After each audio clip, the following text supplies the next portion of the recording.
La intervención con alumnos con TEL y en general la intervención con todos los alumnos se rige en el sistema educativo catalán y en el español también por el principio de inclusividad, el principio de escuela inclusiva dentro de un sistema inclusivo, dice nuestro departamento últimamente. Lo cito no por novedoso, porque no lo es, lo cito porque todavía es un reto obviamente no conseguido. En este contexto de escuela inclusiva, el objetivo es no tanto el diagnóstico personalizado como la eliminación de las barreras que dificultan la participación y el aprendizaje de algunos de nuestros alumnos.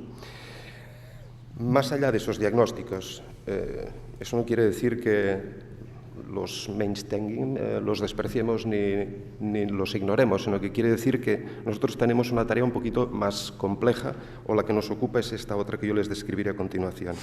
Para superar estas barreras, nosotros debemos tener la capacidad de traducir estos diagnósticos o estas evaluaciones en recursos y medidas que escalonamos en 3 bloques. Medidas universales, porque son compartidas por el conjunto del alumnado; medidas adicionales, que afectan a un porcentaje de alumnos mucho menor; y medidas intensivas, que afectarían a situaciones excepcionales. En el caso de los alumnos con dificultades de lenguaje, ya sea TEL o cualquier otro diagnóstico, este paso, esta traducción de necesidades, cuenta con la utilización de algo que antes la señora Claustra Cardona ha mencionado, que es la utilización de los comportamientos lingüísticos, que es el elemento que a nosotros nos va a servir de llave de puerta para poder establecer qué tipo de recursos, qué tipo de medidas, qué tipo de procedimientos hemos de poner en marcha. Dicho esto, que es algo así como el burro delante, paso a explicarles la mecánica de funcionamiento de la mesa. Primero les presentaré a las 3 personas que me acompañan, luego haremos un primer turno muy breve, brevísimo, en que cada uno de ellos contextualizará cuál es su lugar de trabajo para que os sitúen. Y después yo he recibido de parte de la asociación, a la que aprovecho para agradecer esta encerrona en la que nos han colocado a nosotros 4 aquí, toda la guerra de WhatsApps que hemos tenido estos días también, se la agradezco. A Mireia Sala por haberme metido en esto también. Parezco ahora, solo me falta gritar Pedro, pero no lo haré. Bueno, les decía que después ellos me han enviado 5 preguntas. Esas 5 preguntas, yo como soy muy extraño, las he clasificado en 4 ámbitos. Y entonces lo que haremos serán ruedas de preguntas que los asociados habéis hecho llegar a Susana y Pepe. Presentación. Empezaremos por la señora Eulàlia Bullich, que es maestra y logopeda con una experiencia enorme en años de atención logopédica y que desde el mes de enero de 2013 es la directora del CREDA de Jordi Perelló, que se ocupa territorialmente del área del Vallès Occidental. En el extremo izquierdo, no ideológico, sino físico, el señor Carles Auger, que él es psicólogo y es director de l'EAP de Sabadell Sant Quirze.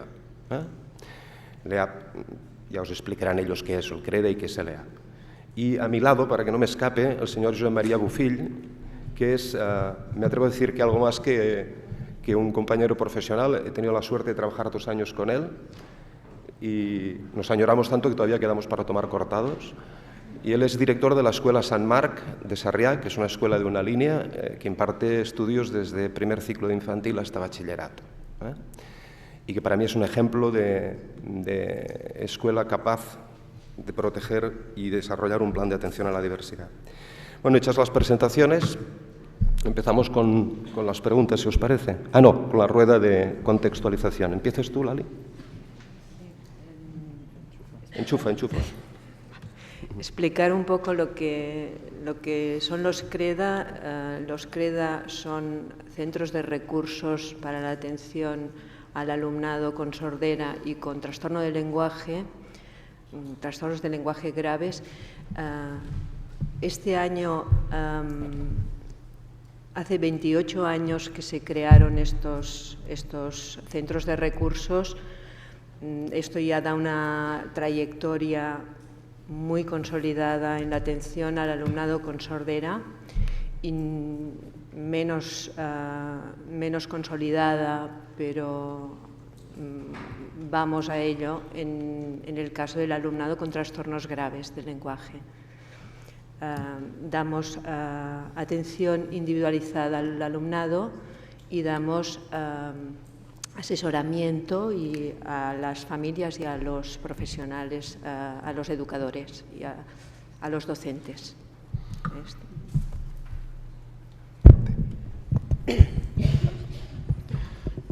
Bueno, muchas gracias en primer lugar también por la invitación.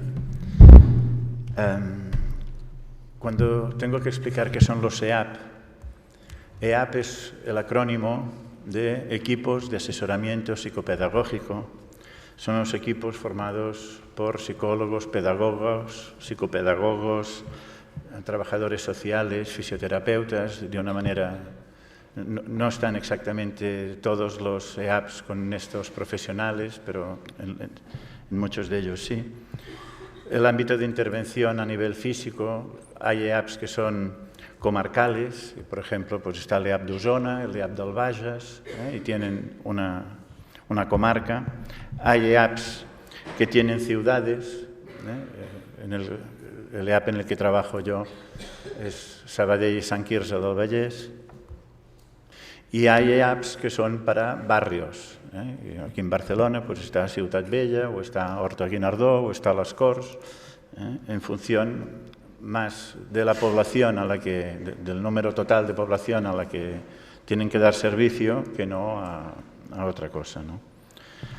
Cuando tengo que explicar a una persona que no sabe lo que es un EAP, les digo que nuestro trabajo está en acompañar a aquel alumnado que presenta necesidades educativas, nosotros le llamamos específicas, es decir, necesidades educativas de cualquier tipo, durante la escolaridad obligatoria.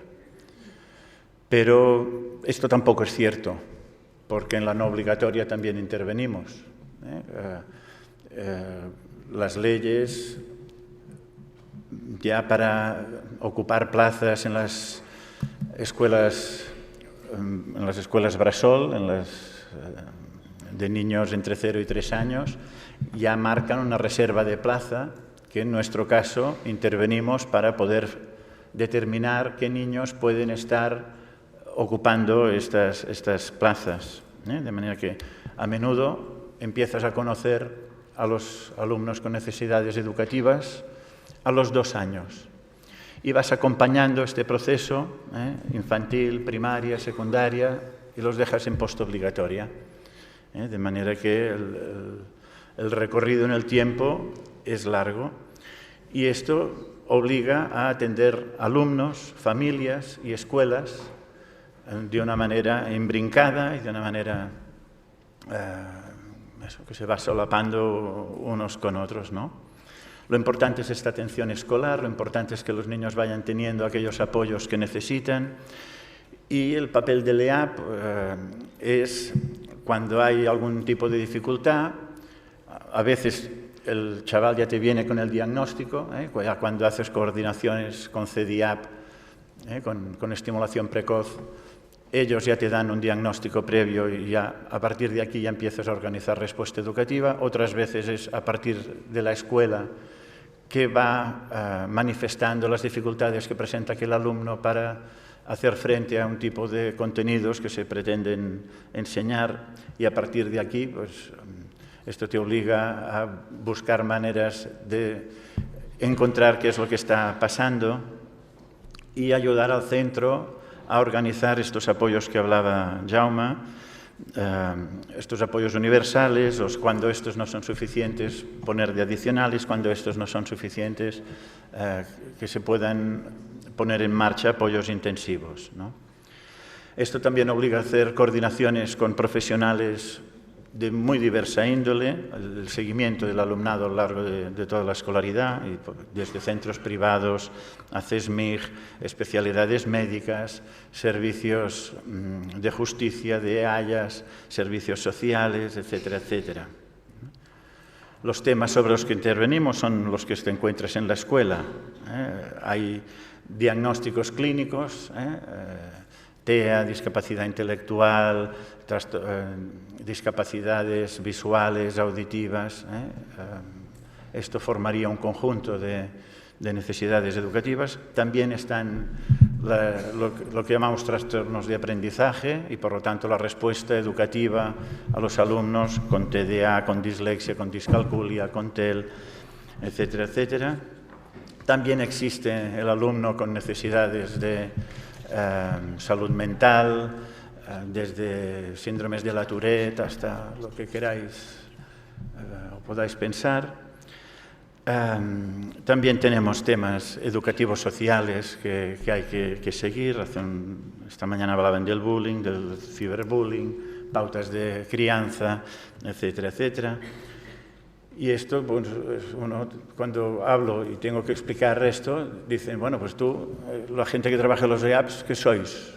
¿Superhombres, supermujeres, superprofesionales? Pues no. Evidentemente tenemos que trabajar desde la humildad, nos apoyamos los unos a los otros, de aquí la E de equipo, procurar que, a pesar de que tú seas referente de unas escuelas, para los temas que no sabes puedas encontrar el apoyo en otros y intentar dar la mejor respuesta posible a las necesidades del alumnado a lo largo de su etapa educativa. Muy breve. Bueno, yo estoy aquí como representante un poco de los colegios, ¿no? Entonces, explicar qué es un colegio creo que no hace falta, ¿no? Porque además es obligatorio, hemos pasado todos, pero un poco explicar un poco cómo es el mío, que es el que conozco más. Es un colegio pequeñito, de una línea, una clase por curso. Pensamos que esto es clave para poder llegar a la atención de los alumnos y que convivan con una serie de personas reducidas, que se les conozca como personas. Tengo 480 alumnos, tengo 480 trastornos, tengo 40 maestros, tengo 40 trastornos, un cap d'estudis trastornado y un director muy trastornado. Es decir, el concepto que nosotros defendemos a la hora de atender a la diversidad es que el trastorno existe, pero no solo existe, sino que es común. Es tan común que es individual. Con lo cual, atender la individualidad de la persona significa, cuando hablaban de etiquetas en las sesiones anteriores, significa que a lo mejor una etiqueta te da una guía a la que hay que saltar y llegar más lejos.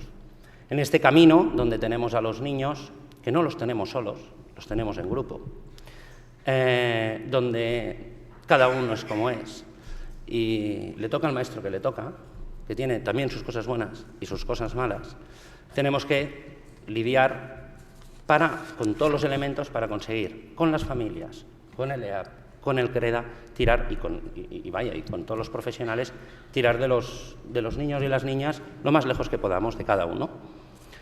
Lo mismo con la familia, que es precisamente la que nos acompaña en este camino, normalmente con más intensidad. Como podéis comprender, un maestro o un profesor en secundaria, porque ya no son maestros, tienes historiadores, tienes gente que ha estudiado filología, tienes gente que ha estudiado historia, tienes matemáticos y tienes ingenieros que darán clase a nuestros hijos adolescentes, no son expertos en cada uno de los trastornos que tienen en el aula. Solo pueden ser expertos, pues igual que ninguno de los padres ni de las madres que somos expertos en cada uno de nuestros hijos. Y un poco esto se basa en el método prueba-error. Voy a conseguir este objetivo, a ver si lo conseguimos lograr. Si no conseguimos lograr, habrá que plantearse otro. Tienen que ser, y en eso sí que puedo presumir un poco de que en mi centro, y si no Jaume me corregirá, existe, sí que son expertos en querer. Yo creo que esta es la clave, ¿no? El querer al niño. Pues una vez lo quieres, pues te esfuerzas, porque lo quieres y porque lo has visto crecer, y lo mismo que nos pasa pues a los padres y las madres, ¿no? Y un poco lo que buscamos en nuestro colegio es esto, ¿no? Por eso es un colegio que tenemos, es concertado, pone de Sarriá, ya lo sé, tampoco es que seamos típicos de Sarriá, porque tenemos clase media, clase baja, clase alta, colegio pequeño, humilde, y como normalmente todo el mundo no tenemos muchos duros para hacer demasiadas cosas y fuera de lo que toca, pero hacerlas bien, ¿no? Entonces, las preguntas que puedan haber, pues yo os puedo contestar un poco lo que hacemos. No me atrevería a decir lo que se puede hacer, porque yo tampoco soy experto en TEN, ¿eh? Bueno, pues después de esta rueda de presentaciones vamos a ver las cuestiones que la asociación nos pasó. Como os he dicho antes, están agrupadas por ámbitos. Y el primer ámbito, los ámbitos son estos: detección y valoración, intervención en el ámbito escolar, que es el ámbito donde hay 2 preguntas, conocimientos y experiencias personales y profesionales sobre el trastorno y alguna cuestión de carácter general. Vamos con el primero. La primera pregunta es si disponemos de las herramientas suficientes para garantizar una intervención precoz, que se pueda desarrollar desde las primeras etapas escolares, entendiendo primeras etapas escolares el segundo ciclo de educación infantil. Lali. Sí, voy un poco para atrás. Los CREDA y los EAP son servicios dependientes del Departament d'Ensenyament. En este sentido, cubren pues, la escuela pública y la concertada. Respecto a la detección y valoración, la detección a veces, como ha dicho Carles, llega por los servicios de atención precoz que alertan al EAP de que hay unas dificultades a atender, y a veces llegan directamente de los centros porque los maestros informan al EAP que hay alumnos que no están evolucionando satisfactoriamente. A partir de aquí hacemos un trabajo conjunto con los EAPs para valorar si las necesidades que se han detectado son susceptibles de atención específica. ¿Por qué? Porque sabemos que, como ha dicho Roser, los niños que tienen estas dificultades van a tener, si no están bien atendidos, van a tener importantes dificultades más adelante. Debemos atenderlos lo más pronto posible. ¿Quiere decir esto que los estamos ahora atendiendo en los momentos óptimos? Todavía no. Estamos intentando bajar la edad de entrada de los alumnos que requieren una atención de un profesional específico y cuya familia también necesita un acompañamiento. Quiere decir que vamos a entrar en atención logopédica a niños que no sabemos si serán TEL o no serán TEL, pero que no vamos a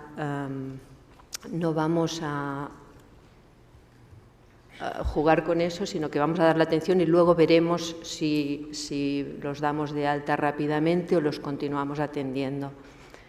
Y otro tema que hay que decir respecto a este punto es que si bien estamos realizando valoraciones en cantidad seguramente no suficiente, pero en cantidad importante o notable, sí que después de los que hemos valorado que requieren atención logopédica específica y que el centro necesita asesoramiento por parte del CREDA, sí que están quedando listas de espera. Es decir, que hay alumnos identificados, presentados por EAP y valorados conjuntamente EAP-CREDA, a los que no llegamos a dar atención. De esto el departamento es sabedor. Parece que hay una sensibilidad. El trabajo de ATELCA y de todos los padres es muy importante en este sentido, porque nosotros lo explicamos, pero es diferente que vosotros llaméis a la puerta. Y es verdad que este año se ha aumentado un poco la dotación de logopedas de los CREDA. En una pequeña cantidad hemos dejado las listas de espera un poco más reducidas.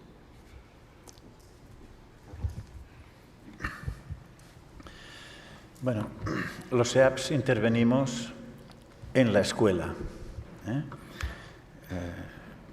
en un espacio donde el alumno crece, se socializa, aprende, juega, y esto es una gran riqueza para los EAPs. Hablas de herramientas suficientes para poder garantizar esta intervención.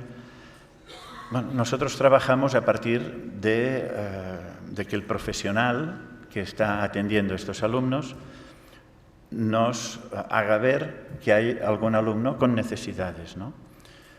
Para poder llegar de una manera más rápida, desde los EAPS procuramos promover medidas para que los maestros puedan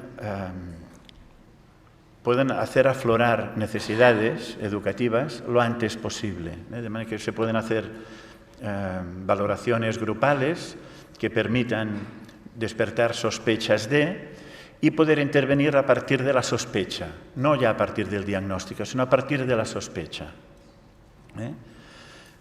Hablas de herramientas suficientes. Bueno, tenemos herramientas suficientes. Uno tendrá que decir siempre que siempre se puede más, y siempre se puede mejor. Y el margen de mejora los tenemos siempre. Pero bueno, que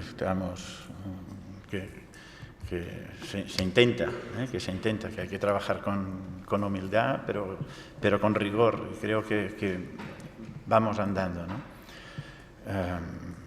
Las herramientas que se utilizan no tienen por qué ser exactamente las mismas en todas partes. Cada profesional puede elegir, puede usar las que le parecen más efectivas. Y bueno,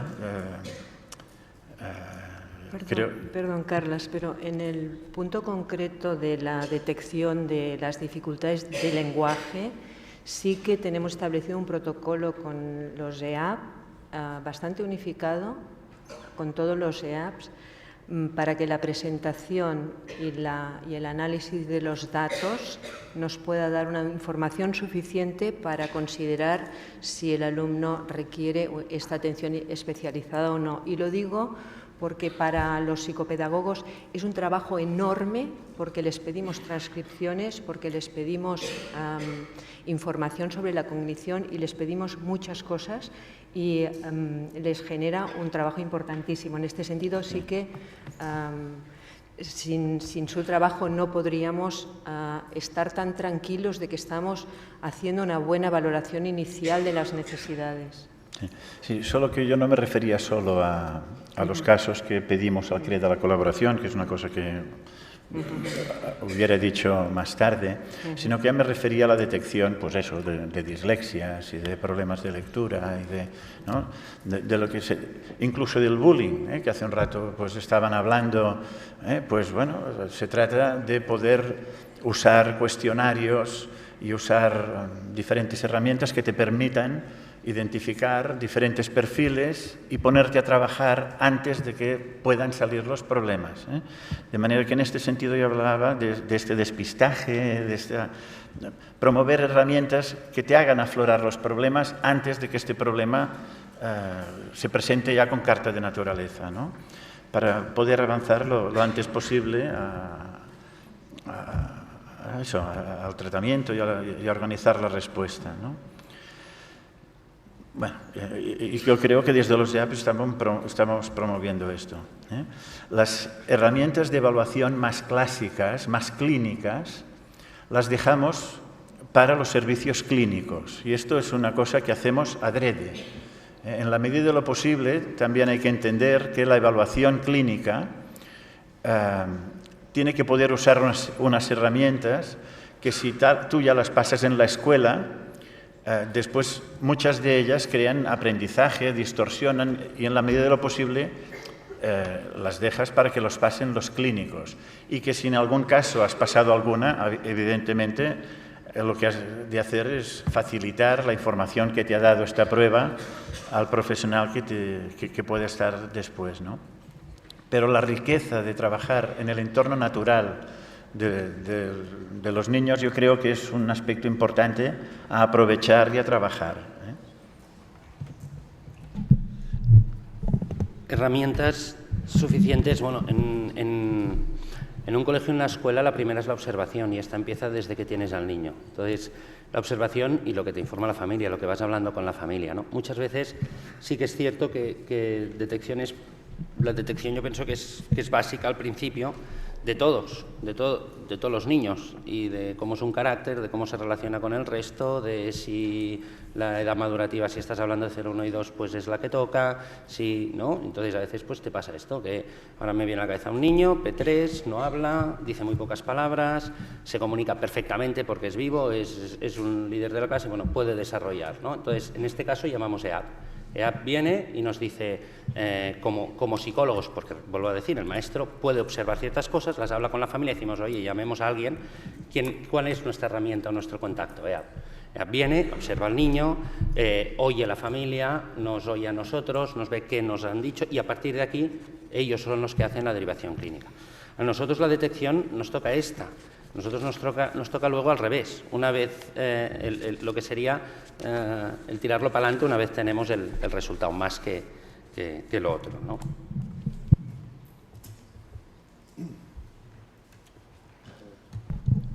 Segunda pregunta. Como tenemos 5, os pido que seamos lo más breves posibles. ¿Los y las maestras y otros profesionales del ámbito educativo tienen suficiente formación en terapias de intervención o al menos en estrategias para mejorar la comunicación de los niños con TEL? Los maestros tienen muchos recursos y conocen bien a los niños. Es verdad que conocer un TEL es algo costoso, esto lo sabemos los que nos dedicamos a los niños con este trastorno. Nos decían unos padres en el CREDA, unos padres de niños con trastorno específico del lenguaje, que cada curso les parecía que empezaban de nuevo con los maestros. Hay que mejorarlo esto. Y hay que mejorarlo y no es fácil, hay que trabajar con todo el equipo docente, no solo con el maestro. El maestro no puede ser que conozca las dificultades, estoy hablando de conocer las dificultades a un nivel más fino, se pasan la información a mediados de curso porque ya nos queda poco tiempo. Esto hay que mejorarlo. Los maestros están muy abiertos a trabajar. Este año hemos ofrecido un curso para docentes con alumnos con trastorno de ciclo superior, de ciclo medio superior y de la ESO, y se han apuntado muchos maestros. Hay ganas, hay interés, pero nos tenemos que organizar. Y en este sentido es tan importante disponer de logopedas como disponer de tiempo para trabajar con los maestros.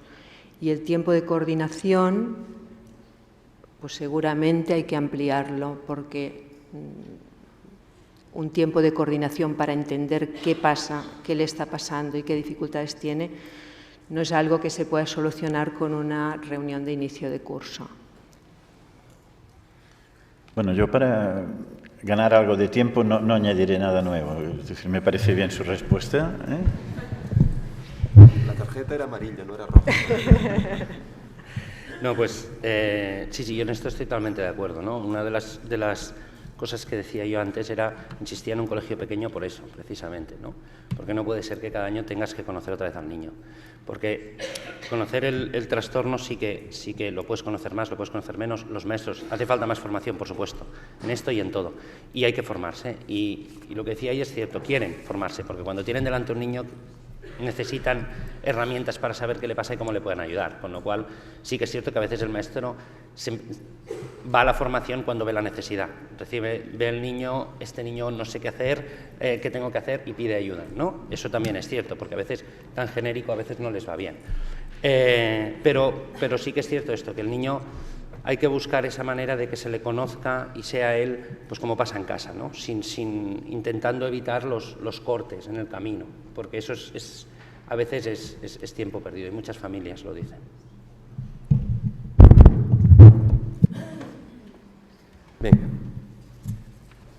También en el ámbito de la intervención escolar, la tercera pregunta, bueno, dice lo siguiente: las adaptaciones y los ajustes curriculares ¿realmente contemplan las estrategias de enseñanza y aprendizaje que necesitan los alumnos con TEL? Y, por lo tanto, ¿son realmente eficaces? No voy a hablar sobre los planes individualizados, que es un instrumento de trabajo excelente para ajustar la intervención, y sí voy a hablar de algunas experiencias de intervención con los maestros que creemos que son especialmente ricas para conseguir estos objetivos, para conseguir que los docentes ajusten bien y trabajen bien con el alumno. Trabajar de lado, logopeda como asesor y docente delante del niño, es decir, el formato de formación del docente o de asesoramiento del docente, trabajando con el alumno, dos profesionales conjuntamente, da resultados mucho más rápidos y permanentes de lo que dan las formaciones tipo conferencia o tipo orientaciones sobre papel. Vuelvo un poco, yo voy a la reivindicación y estoy de acuerdo con Llorenç, que hemos avanzado mucho y que estamos muy contentos porque estamos avanzando bien, pero a reivindicar esta calidad de trabajo con los docentes necesitamos estar con ellos al lado y mirar y observar qué pasa. Los docentes saben mucho más que nosotros qué recursos son los buenos, mucho más que los logopedas, quiero decir. Pero tenemos que trabajar conjuntamente delante del niño, con el niño delante. Bueno, nuestra experiencia es que los PI son un documento válido, son un documento que realmente es de ayuda. A veces son excesivamente formales, también hay que reconocerlo, y a veces incluso demasiado extensos. Pienso que a menudo recogen mucho los objetivos a trabajar y recogen poco las metodologías y las actividades. Pero lo importante de este trabajo es la reflexión que el maestro hace sobre su alumno, y esta reflexión es la que después le va a guiar su trabajo. Y yo creo que esto pues, es válido y es lo que ayuda a la larga que el alumno pueda ir mejorando.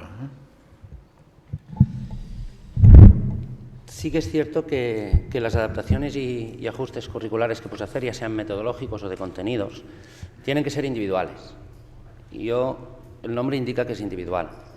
Es decir, una de las cosas que en nuestro centro no nos gusta hacer es la lista de necesidades que tiene una persona con dislexia. Y entonces cojo el protocolo y lo aplico, y entonces no le cuento las faltas de ortografía, no le dejo más tiempo para tal, le ayudo. No. Entonces hay que buscar que realmente, lo que se decía antes, ¿no? Y en la conferencia de antes, es decir, dos personas con el mismo diagnóstico también son diferentes. Y a lo mejor a uno le puedes exigir unas cosas y a otra no le puedes exigir unas cosas. Y serías injusto si se las estuvieras exigiendo. Luego, PIs o planes individuales, pues vuelvo a decir, tantos como alumnos, y no tan formales, sino más prácticos, más concretos y más de objetivos, a veces faltan a corto plazo, ¿no? A qué quiero conseguir esta semana con este niño o con esta niña, ¿no?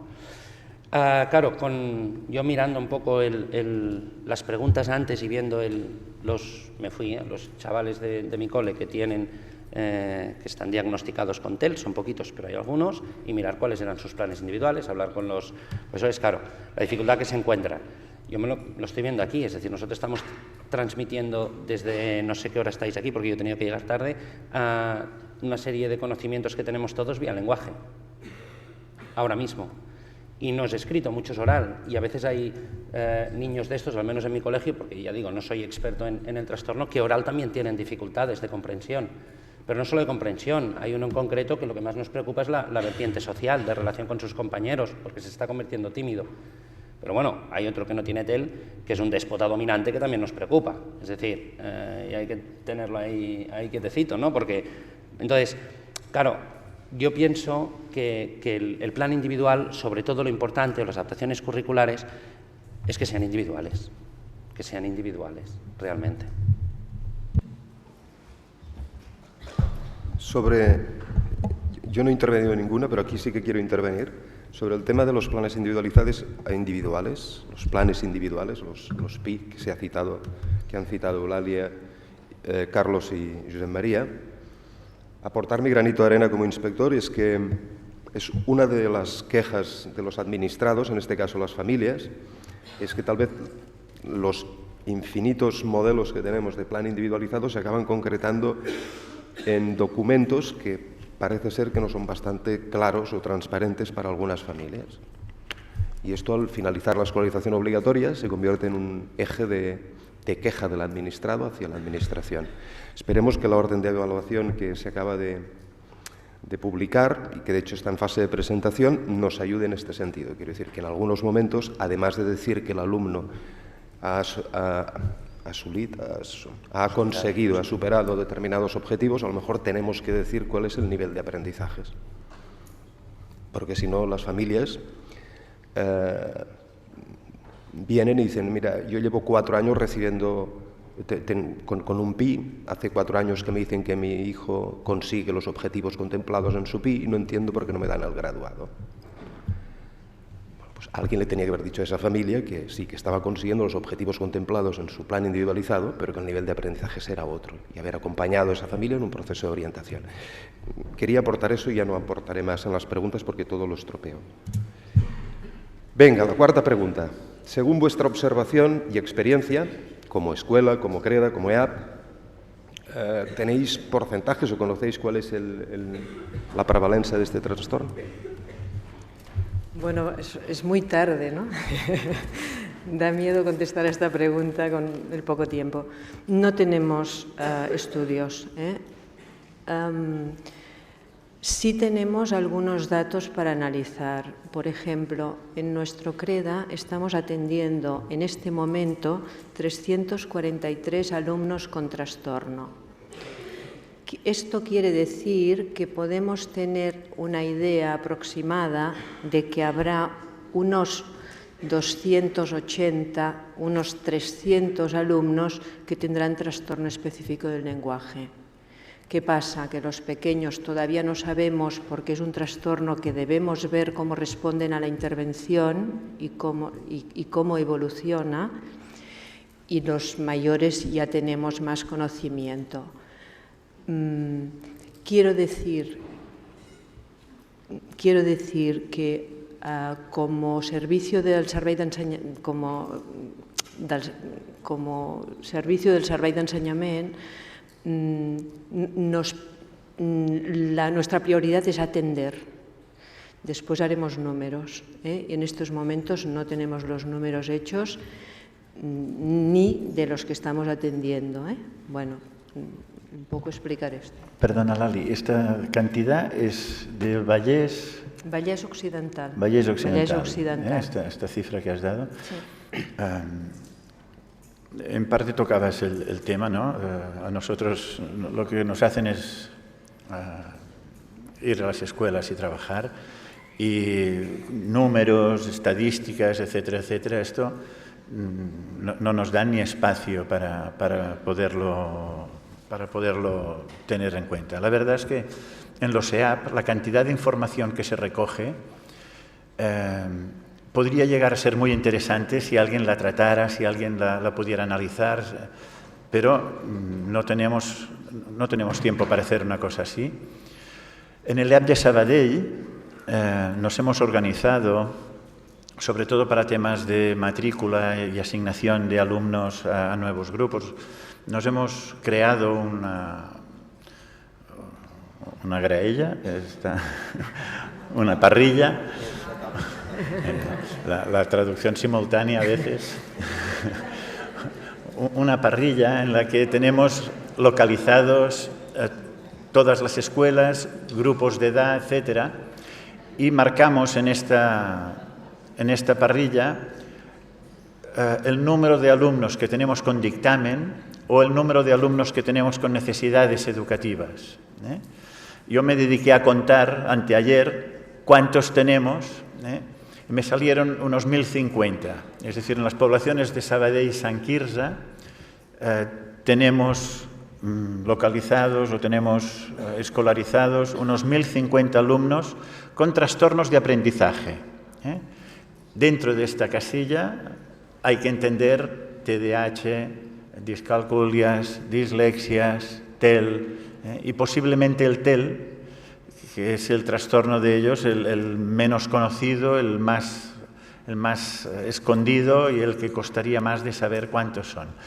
No tengo la cifra de cuántos alumnos hay en Sabadell, que quizá es en Sabadell Sant Quirze, que quizá esto sería ya lo que me faltaría para hacer el porcentaje, pero si hubiera tenido más tiempo os lo hubiera buscado, pero pensé que sería mejor daros la cifra de cuántos hay que no el porcentaje, ¿no?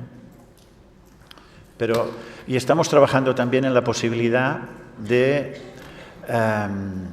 tener registrados los diferentes diagnósticos de un mismo alumno, de manera que cuando yo cuente TELS, pueda contar TELS independientemente de la comorbilidad, como decías antes. De manera que lo que ahora tengo contado son niños, son personas, no trastornos. ¿Puedo decir una cosa? Sí. Indicar que para nosotros el hecho de que tenga un trastorno específico del lenguaje o no es condición sine qua non para ser atendidos, sino que depende de sus necesidades. Es decir, que entre los que, digamos, no atenderíamos porque sus necesidades no lo requieren, los que tenemos en listas de espera que no podemos atender, bueno, no podemos dar una cifra, Bueno, yo, claro, hice lo mismo que él. Me fui preparándome la sesión viendo esta pregunta y empecé a mirar, ¿no?, diagnósticos de los niños y niñas, ¿no? De 480 alumnos, en nuestro colegio hay más de 80 diagnósticos. Entonces, un 20% de nuestros alumnos, o nuestros niños o nuestras niñas, tiene algún tipo de diagnóstico de algo, ¿no? Mayoría absoluta, digamos, del TDAH, ¿no?, o el TDA y TDAH, si queréis, pero un TEL en concreto de estos hay tres. Hay tres. O sea, que es el menos diagnosticado y, efectivamente, como se decía, también el menos conocido, el más por descubrir, ¿no?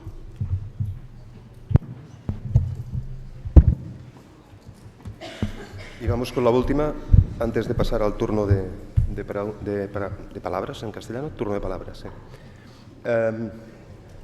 Nos pregunta la asociación que le hagamos sugerencias y propuestas y lo formula de la siguiente forma.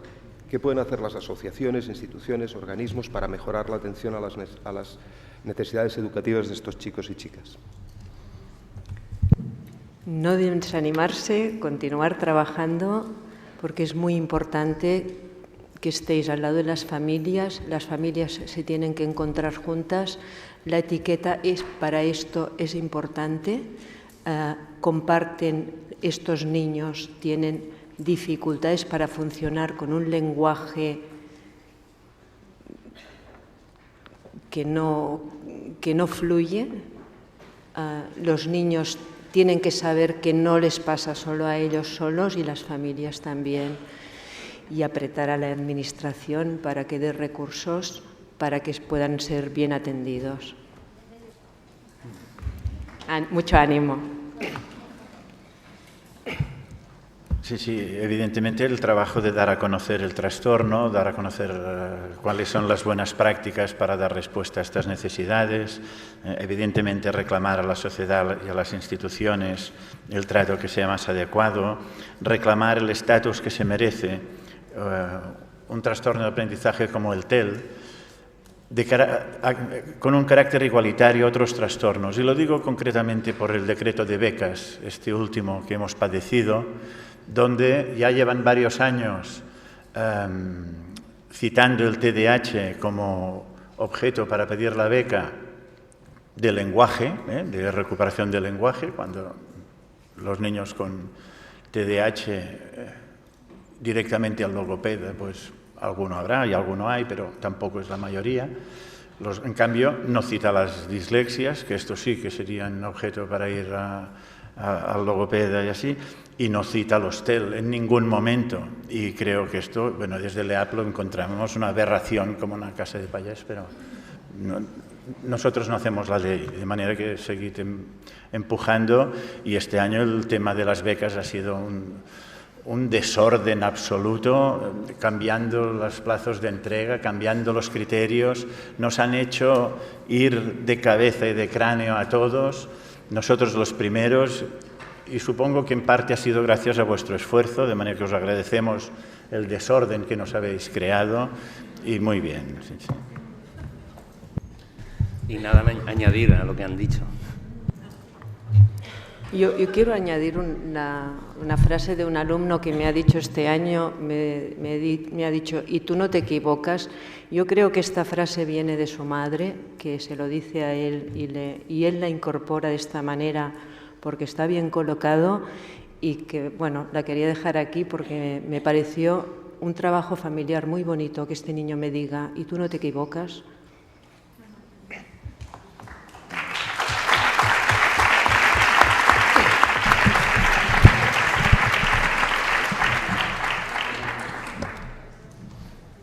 Bueno, habéis visto que contábamos con 3 excepcionales profesionales, que además son excepcionales también participantes o ponentes de la mesa redonda. Procedemos a, si hay preguntas, sin exceso, veo una allí, una aquí delante, sin exceso. Los que me conocen saben bien que yo a las 4:15 tengo que estar delante de la televisión. O sea que... No, es broma, las que sean necesarias. Empieza Susana y después usted. Sí, se oye bien, ¿no? Vale. Yo solamente quiero hacer una reflexión sobre la asociación y lo que nos estamos encontrando. Nosotros, no hay semana que no nos escriba un docente, un psicopedagogo, explicándonos o pidiéndonos ayuda para que le expliquemos qué es un TEL. Nosotros encantados de explicarles qué es un TEL, y si hace falta nos reunimos con ellos y todo. Pero, claro, yo lo que propongo es, ¿por qué no se obligan pues a venir a estas jornadas? 1. Y segundo, una formación, pero obligada. Bien, lo que no podemos tampoco nosotros permitir, y creo yo ya como madre, ya no ni como presidenta, sino como madre, ¿no? El hecho de ir siempre a trancas y barrancas en el colegio con la intencionalidad de los profesores, ¿no? O sea, tengo intención, te pregunto, no tengo intención, paso, ya me dirás, o ya me dirá LEAP, o ya me dirá tal. El TEL es un trastorno no visible, bien, y podemos ver a los niños que están monísimos, grandes, guapísimos, y hablo por el mío, como no, pero claro, está el problema, y yo creo que, no sé, supongo que todos los padres estarán conmigo, que no podemos seguir yendo en esta dirección con la intencionalidad de ninguno, sino que tiene que ser obligatorio venir mínimo a unas jornadas, una formación o lo que sea. Y aprovecho pues a poner a Telka en vuestras manos para las formaciones. Ya, solamente eso. Gracias.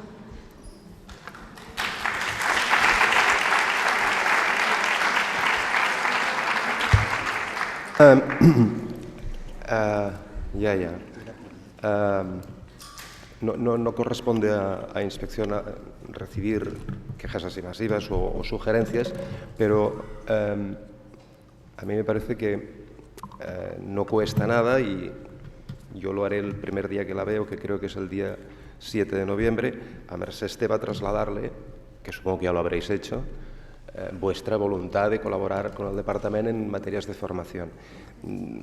Las modalidades que me vienen a la cabeza son muchas y no las diré porque seguro que no acierto ni una. De todas maneras, te diré, yo tengo mala experiencia con las formaciones obligatorias, pero soy yo, tal vez. Había una pregunta abajo. Hola. Buenos días. Mira, el tema està en que quan has parlat de les primeres preguntes de la detección precoz, a nosotros nos pasa que tenemos de 2 a 18 que cuando como profesores o maestros detectamos que la evolución no es la correcta de aquel niño, entramos en un tema de concienciar a la familia, porque muchas veces es la que está más distante de esta realidad. Entonces, nos pasamos a veces un año intentando concienciar a la familia de esa dificultad y esa diferencia respecto de la evolución que tendría que tener. Y nos encontramos entre o bien realmente derivar y ser un poco más, no estrictos, pero sí hacerles ver, tanto sí como no, la necesidad de una segunda consulta fuera del entorno escolar o bien esperar a esa concienciación. Entonces, en este proceso hemos perdido un año básico que es necesario en estas edades primerencas. Eso por una parte, que no sé cómo lo solucionáis en el Sant Marc. La segunda, el tema de los PIs. O sea, yo creo que si hay aquí maestros, creo que por voluntad propia hacer un PI, tanto si estás en el equipo psicopedagógico como si eres la tutora, es un sufrimiento, pero que es algo que te enriquece mucho para ayudar, como tú has dicho. A veces no es tanto lo que a lo mejor al padre le aporta, sino mientras las reflexiones que has hecho para elaborarlo. Pero, por ejemplo, este año con el cambio de currículum de primaria, o sea, hacer un PI para primaria, atendiendo un poco, porque a nosotros Inspección nos pidió que hiciéramos objetivo del grupo, criterios de evaluación del grupo, objetivo del alumno, criterios de evaluación del alumno, eso con los ámbitos, las áreas, las dimensiones. Yo llamé a Generalitat, digo, perdone, ¿me puede presentar un modelo? Y a partir de allí yo generaré el mío de mi escuela. Pues no tenía ningún modelo. O sea, claro, yo pienso que se nos exige y creo que damos lo que podemos y algunos seguramente más, pero luego desde Generalitat o de quien tenga que poner un poco más allí que nosotros, nos podrían facilitar un poco las cosas para realmente adaptar programaciones y planes individualizados. Gracias.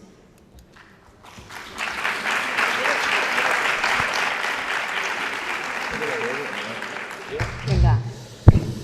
A ver, ¿cómo lo solucionamos lo de la familia? Como podemos. Es decir, sí que pasa. Y pasa sobre todo, no sé a vosotras, pero en edades pequeñitas, ¿verdad? En 0-3 mucho y 3-5 también, ¿no? En infantil pasa bastante. Y eso, entonces nosotros lo que hacemos es un criterio. Nosotros tenemos un gabinete psicopedagógico, ¿vale?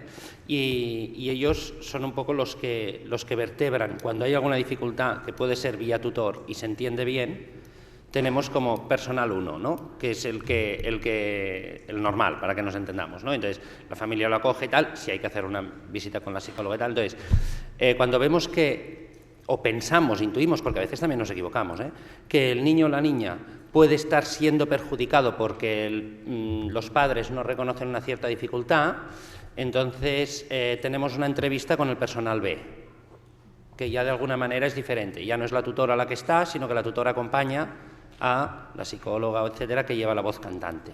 Entonces, en este caso también nos ayuda. En un caso nos está costando horrores. El resto más o menos nos ha salido bien, pero en un caso sí, nos está costando horrores y hemos empezado a actuar. Y del otro de los PIs, nosotros lo que hemos hecho es pasar de los modelos de la Generalitat, hemos hecho los nuestros.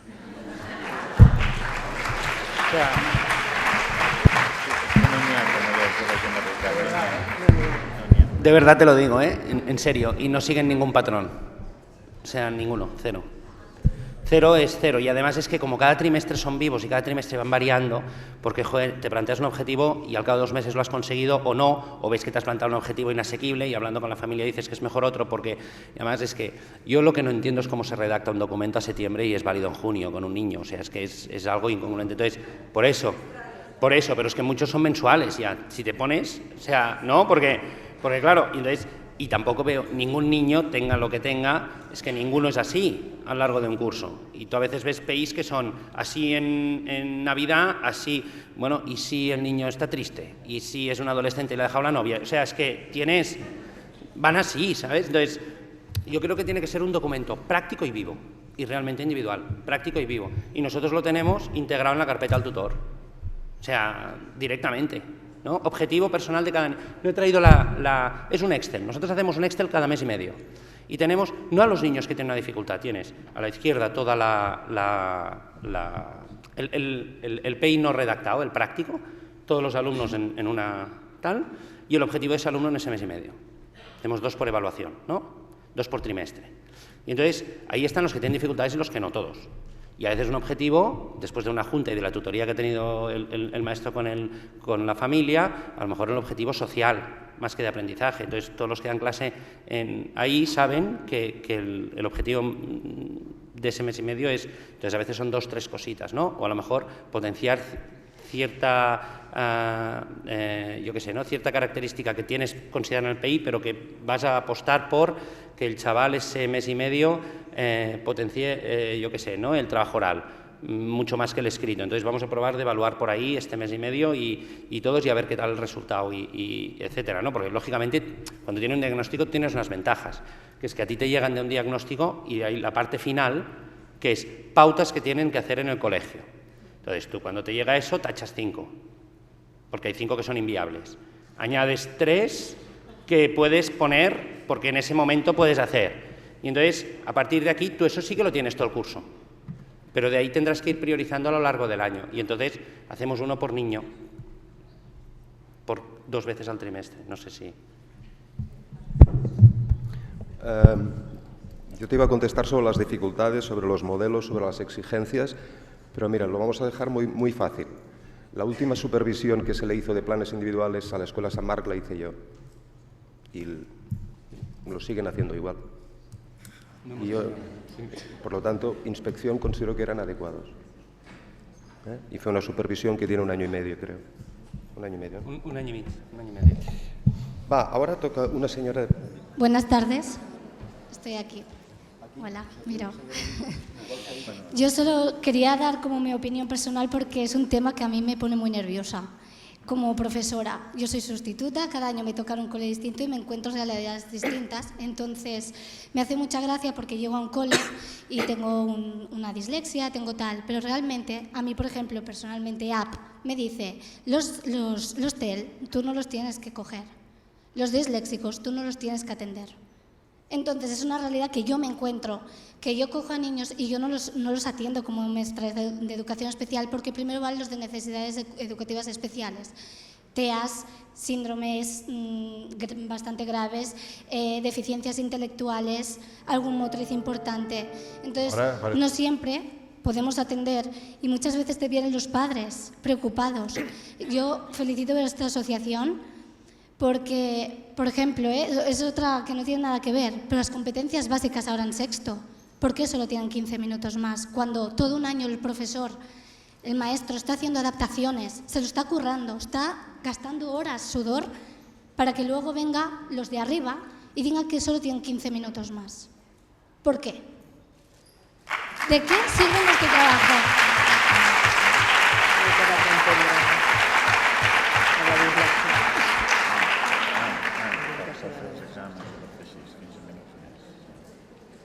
Nada que añadir. Nada que añadir yo.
Ahora entiendo por qué me querías dar un beso antes de empezar.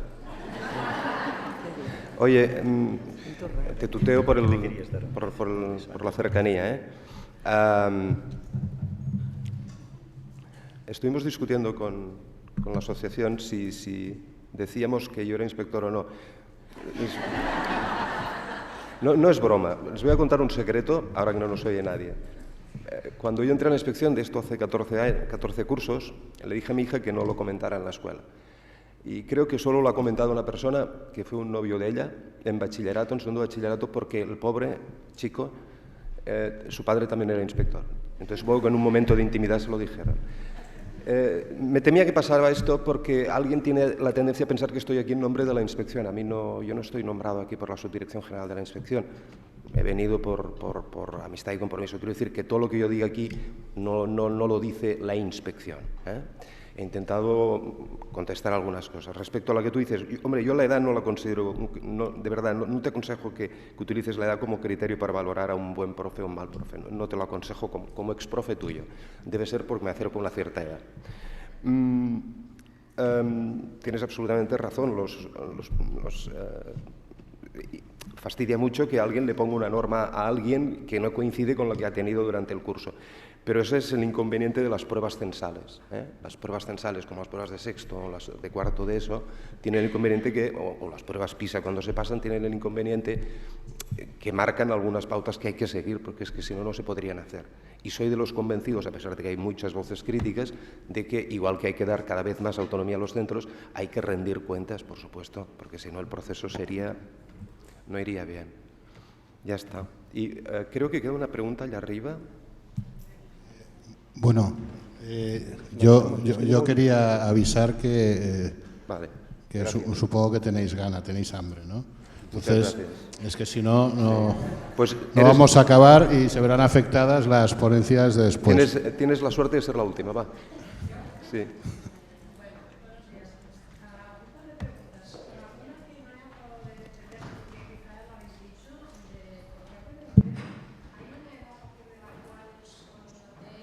¿Coger a los niños con TEL para trabajar con ellos o no hay una edad estipulada? Sí, tenía una edad. La edad es la más precoz posible, pero no podemos decir que estemos empezando a trabajar con niños con trastorno específico, porque para definir si lo tiene o no necesitamos haber visto cómo funciona con la intervención y haber trabajado con este niño durante un tiempo, sí, ver la evolución. Por lo tanto, empezamos sin sabiendo con hipótesis de que pueda haber una dificultad permanente. Quizá la pregunta está mal hecha, quitamos la palabra TEL, pero hay una edad en la cual empezáis a intervenir. ¿Tenéis estipulado, por ejemplo, que no podéis intervenir si el niño no está en P5 o si el niño no está en P4 o en primero, o no hay ningún consenso aquí? Estamos intentando empezar a P4 y en algún caso hemos empezado a P3. Esto quiere decir que los indicadores y el trabajo de valoración coordinado con el EAP y con los centros de atención precoz tiene que ser muy afinado, pero estamos intentando bajar la edad a P3 cuando podemos. Después, una pequeña cosa más. Comentabas que cuando se tiene o se plantea a un niño para ser posiblemente atendido, tenéis todos unos protocolos, ¿no?, para los cuales os ayuda también el EAP, ¿de acuerdo? Más o menos, ¿cuánto tiempo utilizáis para realizar esta exploración o estos protocolos? ¿Cuánto tiempo se tarda? El EAP se lleva mucho trabajo porque recoge transcripciones, recoge información y hacemos unas sesiones de trabajo conjuntas a final de curso. Y los niños que vienen, por ejemplo, que han pasado ya por un CEDIAP, que tienen un diagnóstico hecho, un informe con pruebas pasadas, ¿pasan este mismo protocolo? Sí. ¿Aquí no se podría acortar? Necesitamos la valoración del psicopedagogo del centro escolar. Bien, pero... En algún caso, sí que en algún caso muy grave, el EAP ya conoce el caso y nos avanza a que la intervención, por eso podemos empezar en P3 alguna vez. Es que aquí yo, tengo un poco, también se me enciende un poco. No me alargo, intento hacerlo breve. Pero hemos hablado de que los diagnósticos se alargan, hemos hablado incluso de que es muy difícil diagnosticar. Y yo, si no lo he entendido mal, he entendido que los niños pasan una valoración entre el EAP y entre el CREDA y que se empieza a tratar y que a lo mejor el EAP se plantea derivarlo a un clínico que puede hacer el diagnóstico. Bien, el problema a veces está que esto se plantea cuando el niño ya es muy mayor y a lo mejor lleva incluso 4 años de atención. Entonces, si realmente el diagnóstico se quiere para poderlo etiquetar, debería mandarse en este primer momento. Si además ya tiene una etiqueta hecha previa porque ya ha ido a otro servicio de tratamiento, ¿por qué no la consideramos? Lo dejo ahí, quizá no hace falta ni contestarlo. Y una última cosita solo, porque no se ha hablado en ningún momento y a mí me preocupa. ¿Qué opinión tenéis? Se ha empezado la mesa hablando de escuela inclusiva, ¿no? Y de que en Cataluña prima esta idea y está bien. ¿Qué idea tenéis o qué opinión tenéis de los grupos de lenguaje que hace tiempo ya que funcionan en escuelas de Inglaterra y que aquí en Valencia también están empezando a implementarse? Ya sé que esto a lo mejor alarga un poquito el tiempo, pero creo que es interesante. Gracias.